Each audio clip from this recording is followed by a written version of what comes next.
they run that new ICOM, and that's what I was telling you. They were talking about getting on 1.2 gigahertz or whatever the hell that band is.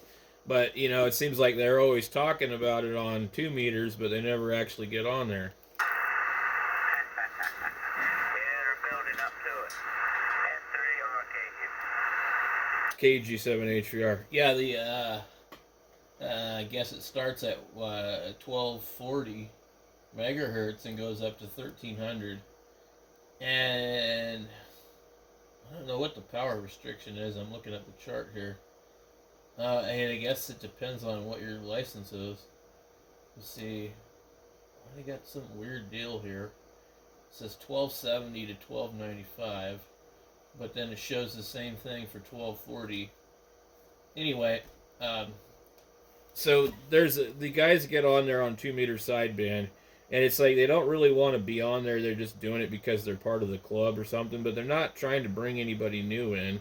So it's not really It's not well known that there's a 2 meter sideband net, and a lot of times you'll go and there's just nobody there because they don't show up.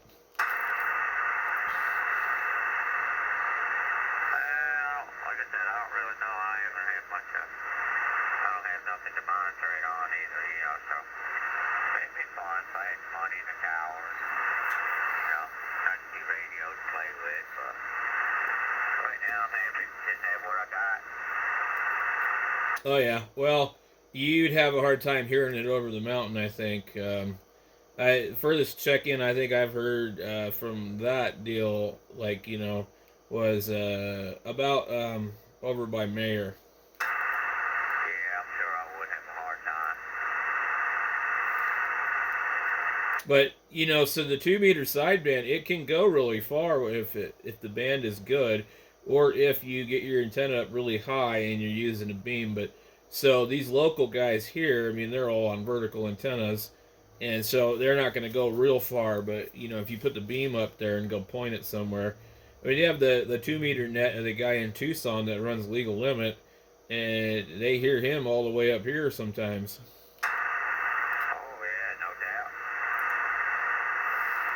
I've never heard them, but I don't know what time they get on there. I've never bothered to try. I think they get on there Sunday morning at like 7:30 in the morning. And then these guys used to talk about another net in Silver City, Utah, that I guess some people from here have been heard all the way up to there. That's pretty cool. Yeah, I guess, location's got a lot to do with it too, If you're up on top of a hill, I'm kind of down in a hole. Don't bother me as far as DX, but, I'm sure VHF, UHF, it would. I'm happy, man. I got my little 2 meter rig, and I can get all the repeaters on the mountain here. Most of them. Yeah, I've got mine sitting here and the antenna's up, but it's not hooked up because I don't know. Every time I turn it on, I don't hear anything special. So, I like the Simplex when we were down in Phoenix because there's a pretty good group of guys on there. But here they just take themselves a little bit too seriously. Yeah, I heard some of the guys on 3853, they were talking on 147.0. And everybody seems to be making it into the machine okay. So that's always the option. That's the Mingus repeater group? Yeah, I guess so. Yeah, they seem to be a little more laid back than the ones over here.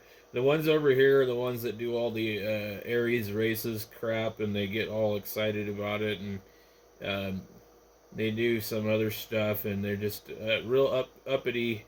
And it's funny because they're supposed to be like the most amount of hams in this area, and like none of them are on the radio. They're not on HF. They just get on 2 meters and they do their emergency net and disappear for the rest of the month. That's all right with me. Yeah, well, but then they sit there and monitor sometimes, and then they go in and they give a new person a hard time, and then that person never gets back on the radio. That's what sucks.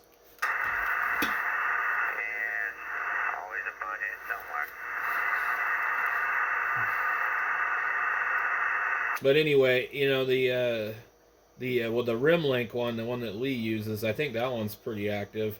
But that's on 440, isn't it? Yeah, it's on 440 now. I can hit it. I can go into it when I'm going through Flagstaff. I can hit the repeater up in Flagstaff and get into it on 2 meters. But that's the only way I can actually get in it.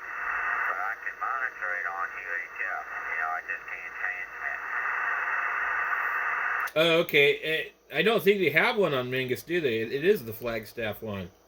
Well, they got a input. They got a UHF input up there, but not a VHF. Right. Yep. There's another one that was really hard to get into, and that's the Bill Williamson one that was D-Star. I had a D-Star radio, and I had a hard time using that one. And I thought my radio was broken. I didn't realize it was that I was getting into it sometimes and not at others.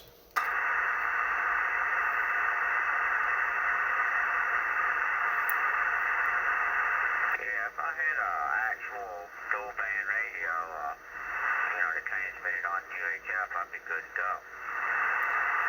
Oh, I thought you had a dual. No, it's just got a dual band receive. Oh, that's cool. I mean, that's better than nothing.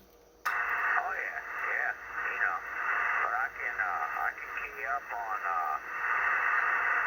VHF and hit the Flagstaff machine, and I hear myself come out, you know, on UHF on the Memphis machine, you know. So it's working. I thought I'd seen somebody selling a cheap dual bander a while ago. I can't remember though. Yeah, I'll get one. I got another single band 2 meter one, but just nothing for 440. You know, but I'm alright. One will pop up. Or you could just get a Bofang and an amplifier.